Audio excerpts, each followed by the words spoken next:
It's Power 106, Brown Bag Mornings. Buenos dias. We have a very special guest with us today, Jessie Reyez. Yeah. Hi, Jessie. Okay, look, I really want to call you Jessie because this tour that you're on is Jessie, and I love it because already we know you're Latina, Jessie Reyez, right? But you even went that one step, like, no, call me like how my family calls me, like Jessie, right? Mm-hmm. Is that why you tapped into this for this tour?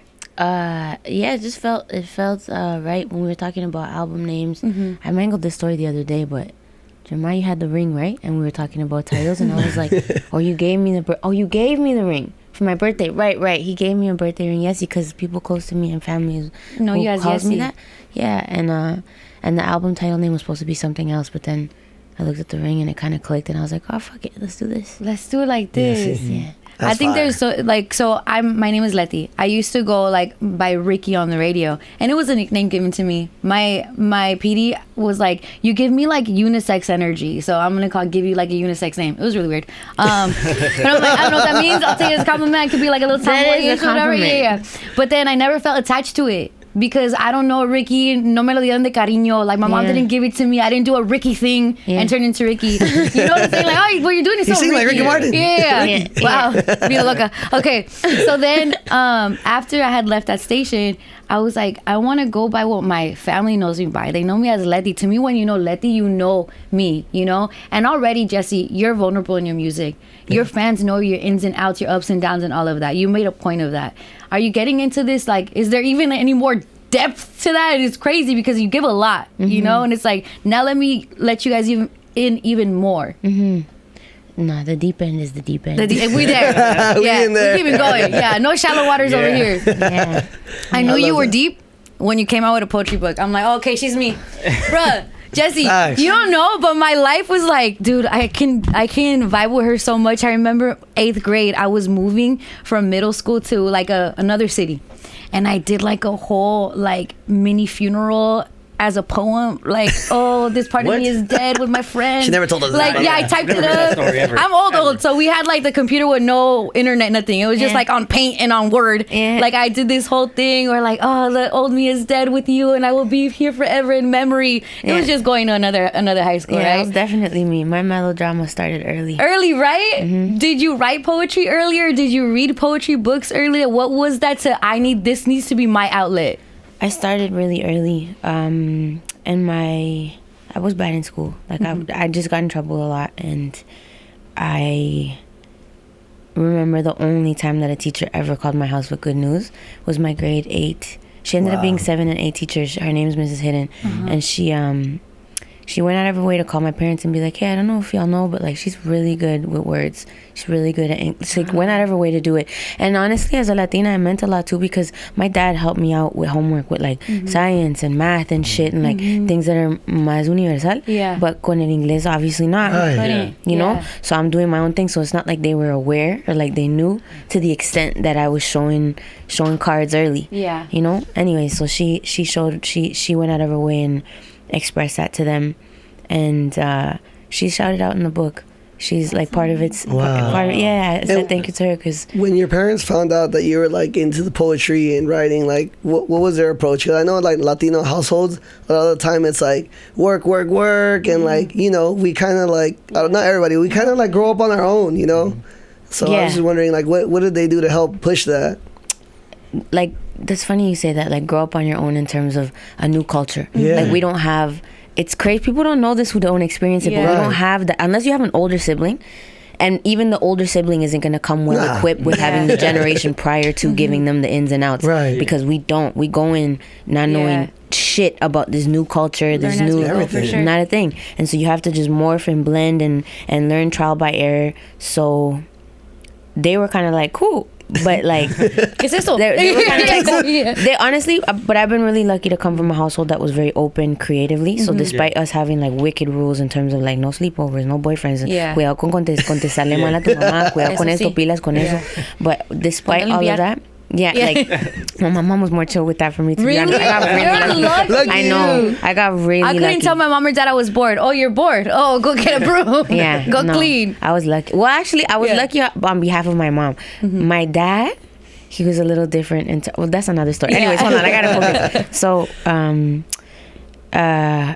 but despite them being more hands-off when it came to the English stuff, that's what I was saying. I'm really lucky that they were open in terms of creative expression. So despite having all those rules, if I wanted to like shave my head or dye it pink or wear curtains to school or only wear boys' clothes, only wear my brother's clothes, I was given the freedom to do so. Come on. That's amazing. Which has really benefited me now, because it benefits me a lot now, because, and it's benefited me in even high school and like young adulthood, because there's been times where people, I mean, as you know, people try to box you in somewhere. Right. Like, you're supposed to be this, you're not supposed to wear that, you're not supposed to say this, you're supposed to move like this. And oftentimes my immediate knee jerk is like, yo, if my mom's not gonna tell me what to do, you're definitely ain't nobody stopping me. You know? And so that's what's lit. But my dad would like, I like that he did math and science with you though. Oh yeah, that was what? Yeah. It was so lit. I'd like leave him little notes, because he worked a lot. He worked a lot, and he worked night shifts, so we would only see each other at lunchtime.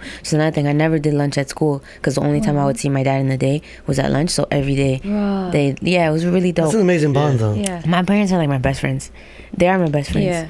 Did you ever try to do like poetry in Spanish to convince them more? Like, hey, like this is what I like doing. No, I knew I wasn't gonna make headway till I made money. Right. And then I made money, and then they were like, that's what you were doing? yeah. But with music. But music and poetry for me are one and the same. Yeah. I did see a video too, like of your dad reading those comments.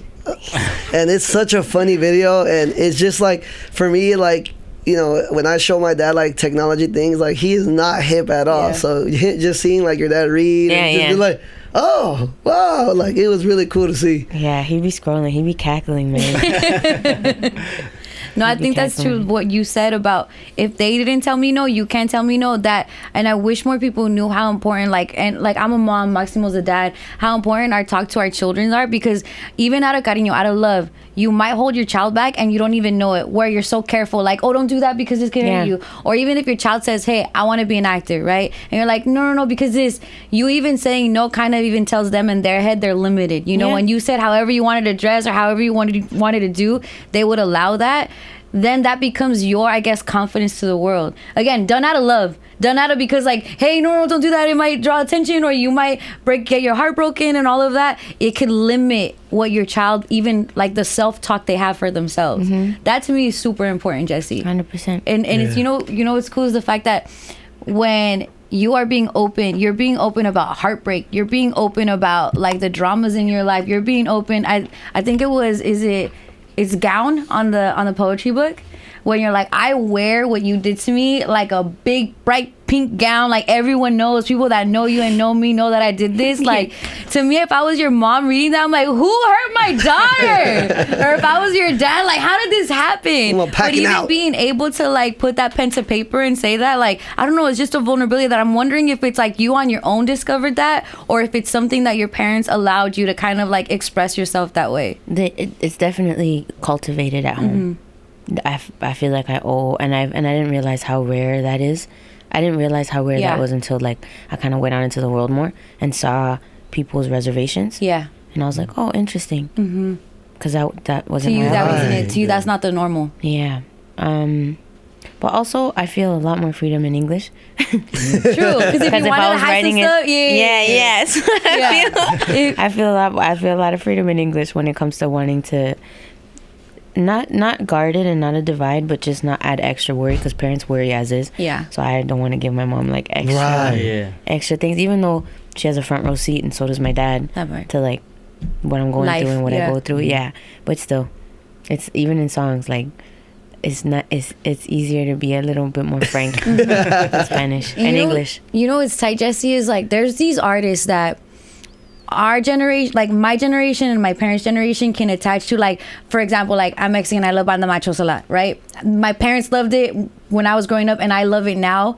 You're an artist like that. Like, I remember watching Tiny Desk with my dad, and my dad is like de Guanajuato, Mexico. He knows corridos and banda to an extent, right? But he knows the song Los Caminos de la Vida, right? So if I'm watching the tiny desk for you and your music, then he's hearing Los Caminos de la Vida come from your voice. Now it's an instant attachment that you become an artist that kind of intersects our generations. And I think that that's so important to like bring that in so our parents can see like, look, it did stick in. Like even those songs that are really sad. Yeah. I don't think there's another song like that song. So it was really beautiful that you did that. So I have to say thank you for even giving us that connection. Right. Whereas any other time he'd be like, oh, let's Letty listening to whatever. Yeah. Here Wait, she I goes know with that her song. music again. Have you seen that song to your mom? I'm like, oh yeah, before you divorced? Yeah. All right. Well, you have a question? Because now I'm set. Is there any music that your parents showed you that just like sticks with you to this day? That you just like you throw it on? A lot. I know you didn't clean, so it's like usually it's like to clean. That's when you hear it. It's funny. A lot of cumbia, a lot of boleros, a lot of like, and it was funny because I'm the youngest of 11. No, my mom's the youngest of 11 siblings. Yeah. And so a lot of my cousins on my mom's side, they're all in Toronto, and I'm the youngest by default too. And I would just be singing these like old ass songs, and they'd always be like, Sardinos, ¿de dónde saca la canción? How do you know that? But like old, like you know, like ya no estás más a mi lado, corazón. En el alma solo tengo soledad. All this shit. And I would be like this little just singing that shit a todo pulmón. Did they have you singing like at the parties? No. Okay. They did that to me. I don't have your voice Oh, at all. actually, I guess I But, did. Yeah. But I guess I did. My dad played the guitar and he'd be like, Ven Leti, like I knew some songs.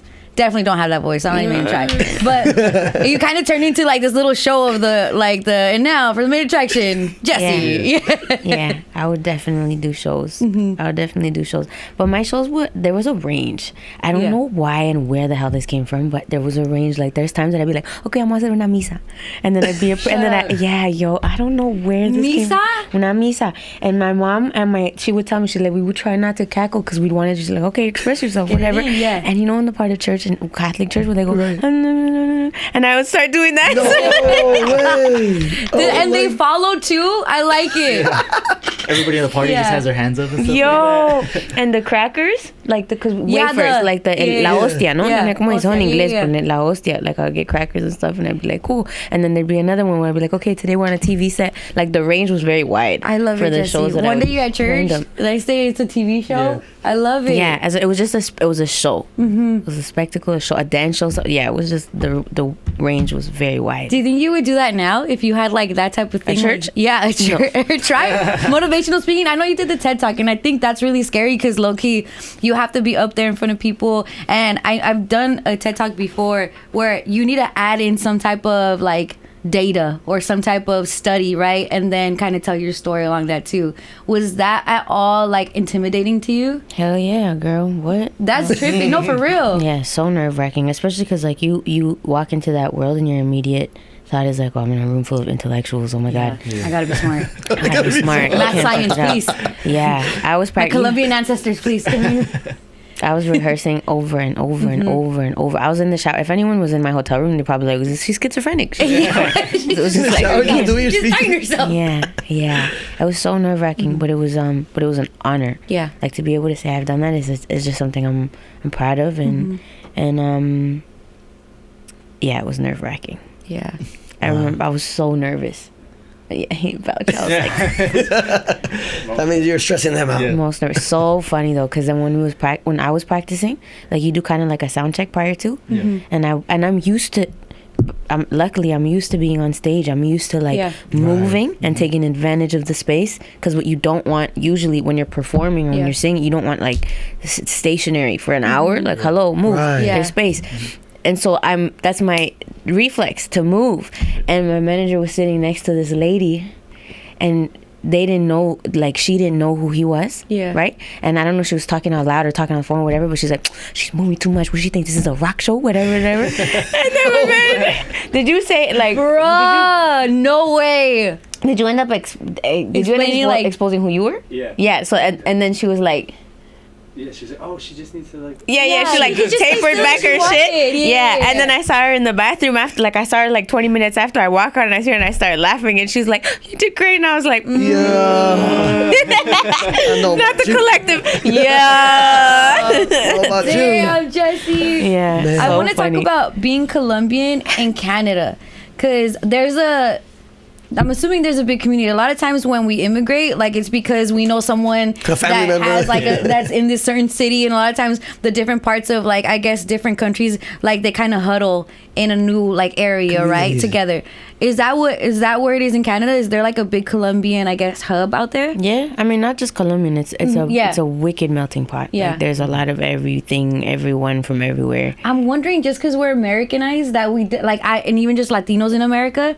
I knew sometimes people from El Salvador, my mom's from El Salvador, they would like hop and I'm like, I just never got it. But it's like, okay, no, it's not just in America where like they do like their stop and they like make home. They even go to Canada. Yeah, they go north. I didn't know that. It's easier to Canada get papers. True. Yeah. In Canada? At the time, it was easier to get papers there. Way easier to get papers there. Wow. Yeah. Yeah. That's amazing. Yeah. And how is like I guess like the Latino scene in Canada? It's lit, man. It's community. It's there's like radio stations. There's lit ass strip malls. No way. Oh, wow. Churches, if you want to go to a church in Spanish. It's very diverse. We're so ignorant. Yeah, that we are, think it for was just sure. here. Like, oh, Hella what? ignorant. You guys have us out there? Yeah, but it's very much like it's a lot like it's when people say like it's like a little New York. I don't agree with that in every aspect, like every aspect, but the idea of walking down like a downtown street and like looking up and then feeling like you're looking at an atlas because cosa de India, cosa de Latina, cosa de Sudamerica, cosa de Africa, like every type of restaurant, every type of like there's just a lot of diversity when it comes to that. That's amazing. All right, Jessie Reyez and Big Sean, shut up. How did this song come together? And I low-key love like Sean's family here at Power 106. Yeah. And it's really cool to see him kind of get into like his more like, all right, I'm gonna tap in with like more of my internal side. He's always kind of been introspective sometimes, but like he comes with the bravado rap style, right? As I'm seeing him kind of get older, he's like, and it might be also help from Janae, he's getting into the crystal work, the sound baths, all of that. But even like on the rap song, he's talking about antioxidants for the toxins in his body. Yeah. And I'm like, that is peak Big Sean right now in his era of life, his dad era. Dad life. Yeah. Talk to me about the collab. And did you trip out on that verse too? I loved it. What? I was gassed. I was so happy. I wish that there was actually I don't wish, because there's often people are like, oh, it was so hard to get this verse and then this and this. That shit was the easiest thing. It was the easiest thing because we had met prior to, and then we had the song, and I was like, oh, this feels good for Sean. Sent it over, said he was down. A few days later or a few weeks later, however the fuck later, sent back the verse, and it was such a cool way to hear it because I was staying out at my spot, and one of my homegirls is like an 8-minute drive from me, so I was biking to her house. And she said she was going to meet me. And I was like, all right, cool. We're going to meet each other on our bikes like halfway. It was so funny. But that's what we were going to do. Yeah. It's girl meetup. It's a very, I know. Our bikes and then we'll go together. Yeah. Very sweet. I love her to death. Her name's Anana. Shout out to Anana. Anana? That area is such a biking area. Yeah, it's such a biking area. So I'm biking, and then I get a call from Sean, and I'm like, oh shit. And it's lit because where I was biking, I'm not on, like, there's a big chunk of it that's that doesn't have to be on street, so you could be like more lackadaisical. Yeah, like I'm not pilas con los carros, estoy más tranqui. Yeah. So I'm going, and I can do no hands. So he calls me, and I'm like, oh shit. And so I'm riding no hands, and I'm on FaceTime on my bike, and he's like, hey, whatever, I got the verse, whatever. And I was like, you do? He's like, yeah. I'm like, send on. I'm like, sick. He sent it, and I'm like, I can't wait I get to experience this Big Sean verse. Riding my bike to my girl's house, sun was setting. I'm in LA, it's warm. It was just perfect. It was perfect. It was a perfect memory, and I was conscious of it while it was happening, which kind of made me savor it more. And so I put on the verse. I got a little holder for my phone, and I had a basket. I can't remember what it was, but something. And I put my phone down, and then I'm vibing. I'm hearing the verse, and I'm like, oh shit, hype as hell, happy as hell. I'm able to call him back. I'm like, oh, you killed it, you smashed it, thank you. He's like, yeah, I gotta change some things, but happy you like it. I was like, bro, I don't fucking like it, I love it. And then got on the phone with my management right after. I'm like, yo, because then I sent it over, and they're like, yo, and it's the three of us on FaceTime, and I'm like, oh, I can't believe it. And I'm still no hands in it, just amped, happy as pig and shit. Impressive. So I was about to say, how nonchalant she says, I'm riding my bike with no hands. Like if it's just not a crazy gassed. skill. I'm saying it because I'm proud of it. Yeah. That's a crazy skill. I'm amped. I worked hard on it. There's a lot of bruises on my knee. Yeah, it's the knee work. Yeah, it's the knee work. It's the cord. Yeah, right here. But I'm on the phone with my management, and then I hear, hey, And I'm like, the fuck? And I look over, and there's someone on a bike. This guy, like, big helmet, this guy in a big helmet and baggy clothes. He's like, hey, and I'm like, what's up, bro? And I'm like, da da da. We're talking. He's like, hey, girl, da da. And I'm like, he's hitting on you. I'm on the phone, like, hello, like, the fuck. I'm on the phone. I'm on the phone, and I'm on an important call. Like, I'm trying not to get my happiness perturbed. Yeah, okay? don't disturb. It's a beautiful right day. Now. It's a moment. Sun is setting. And you know you're probably gleaming, so he's like, so, you know, so I'm like, and I try again, and I'm trying to be respectfully clear, right? So by the third time, and he's like, Mark, and then he comes over and he fucking like comes to like interject, and I'm like, oh my god, and I put down on my phone, and I'm like, yo, and my girl, and she pulls off her mask, it's my girl, she's like, Jessie, and I was like, oh. I was like, what the fuck? She's on a fucking dirt bike. I didn't know she was coming on a dirt bike. I didn't know she was wearing a helmet. I thought she was coming. I thought she was coming on a regular ass bike. I was like, what the fuck? She's like, I can't believe you fell for that. Bitch is in fucking like 15 pounds of man clothes, a helmet. So obviously I didn't know. Now I'm cackling. Management is cackling. She doesn't know what's going on. I'm like, you don't understand. I just got this verse. And then we're just jamming there, listening to the verse. It was just really cool. That's like a dope moment. Because it could have turned into some type of altercation. Like we're going to see Jessie Reyez on TMZ beating up a guy for like stopping her on her bike trail, right? And then Shut Up comes out. That'd be a trip. Great rollout, by the way. Maybe next time. Maybe next time. It's a Nana. It was a Nana dressed up on purpose. She's gonna prank you. No, man. Well, I don't know if she thought all of it through. She did the man voice, but she did the man voice, so she was definitely pranking me there. She's just a really good actress. Yeah, you were like, hey, what's up? Yeah, that's so tight. So funny, man. And that's the like when you found out that Shut Up exists, like the verse and all of that. Yeah, bro, that makes me so much more happier to play it. Like even just seeing how excited you are about it, just what that did for you. Hearing Sean, we're always gonna root for him here because we love to see him like just get better and better. And just seeing like the behind the story, that's so awesome. And the excitement, you know, I feel like a lot of artists, you know, it just becomes like a normal thing. Yeah, you get jaded. It's hard not to. Your story is like beautiful to see, like how much this collaboration means to you. Oh man, I almost got in a fight because of it. You did? No, because you. Oh, I did. Yeah. I was like, you did?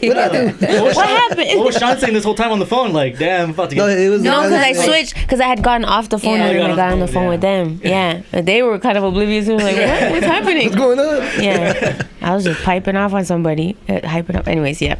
I love meeting other ethnicities within like Latino America because it feels like there's so much disconnect. Like granted, like the way that you talk Spanish is totally different than the way I talk Spanish. We probably sound like I tell them all the time, Mexicans have such the basic Spanish. Like we talk Spanish like just regular. Then you guys come with like Spanish and cursive, like Spanish with gowns on, and it's beautiful, right? I'm like, damn, why can't we have that? But it's cool just to hear you because it's like, okay, I could draw those connections to our parents, to just like the depth of your word, all of that. There's something so deep even about being Latino that like we're like the love language, right? Like the Spanish is a deep love language, so you kind of like walk with that. And also like in a celebratory fashion too. Like we're just the lovers of life, I think, right? Yeah. Even in death, how we have Dia de los Muertos and stuff in Mexico. Is there things like when you're being Colombian, you being Colombian, when you're being Colombian, you being Colombian, us being Mexican, that you're like, okay, when like that's a connection that I draw. A lot of times there are disconnects, but is there something that you're like, I'm connect to Mexicans this way? I connect to Mexicans this way. Oh my God. I think it's just innate in Latinos to be very forthright with their emotions and very openly passionate. And I think that's such a gift, you know? It's such a gift to be able to, it's like having extra colors to paint. Yeah. That the world doesn't. You know? It's like, it's just having extra tools. And the way that you said it though. Yeah, so poetic. Yeah. This is why guys like Colombians. My husband's Mexican. Yeah. Okay. I used to follow him. Like we were friends before we got together. You know what I'm going. And like before, when we were just homies, he tweeted, "I'm gonna have a Colombian wife." No way. He tweeted this when we were homies. So I thought about this last week, and I was like, "Oh, I'm sorry, I'm not your Colombian wife." I don't know any Colombian girls to hate on you guys like that, but I'm like, "I'm sorry, I'm not your Colombian wife." And then the other day, he was talking to my mom about Sofia Vergara, and they were talking about how they made her kind of look a little bit ugly for Griselda. Yeah, and he's like, "Oh, es bien guapa, la Sofia Vergara," and then they made her be, and I was like. You called her guapa? You've never called me guapa in my life. This is because you wanted a Colombian wife. So just All FYI, connects. I got a little I'm with you sorry. guys, but I get it. The way you talk, I understand. I get it Yeah. now. I get it now. All right, well, thanks All for the coming. same. She just Thanks for coming. Like, shut up. Bye. No, we appreciate you coming through. For real. Jessie is the album. Jessie, I feel this much closer to you. Facts. You are just keep going, and I know that you got it. I know sometimes it gets tough on it, but all the stories you tell are so necessary for our collective voice, and then especially for your voice to get out there more and more. And we're here for that. Yeah, and if you see Jessie on the bike, leave her alone. Yeah. Yeah, round. on. You Yeah. got those squabbles. Especially Especially bud. when you no hands. Yeah. Yeah. Yeah, if she's- Yeah, if Don't she's on distract the her for bike the with no hand. No hand. That means her hands are open for you. Okay, bring. She gonna swing. There you go. Brown Bag Mornings, Power 106. Come on. Yeah. Thank you, Jessie.